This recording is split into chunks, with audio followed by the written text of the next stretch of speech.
तो इस क्वेश्चन में हमसे पूछा एक क्लाइंट है जिसको इसोफेगल वेरियस हो रखा है और वो एडमिट है हॉस्पिटल में, ठीक है, रिक्वायर ब्लड ट्रांसफ्यूजन।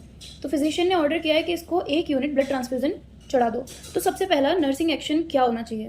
पहला, record the vital science in according with institutional policy and check the blood products against the client's ID bracelet in the presence of the nursing supervisor.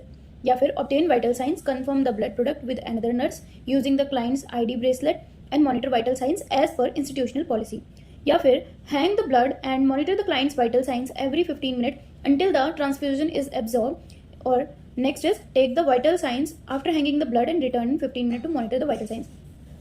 तो जो सबसे पहला nursing action होना चाहिए वो होना चाहिए बी, यानी कि obtain vital signs, confirm the blood product with another nurse using the client's ID bracelet and monitor vital signs as per institutional policy.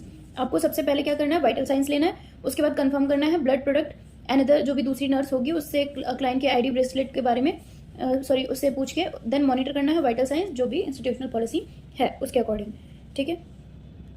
तो ऐसा हमने इसलिए किया क्योंकि जब भी हम ब्लड ट्रांसफ्यूजन एडमिनिस्टर करते हैं तो बहुत इंपॉर्टेंट होता है पेशेंट की सेफ्टी, सबसे पहले मैटर करती है।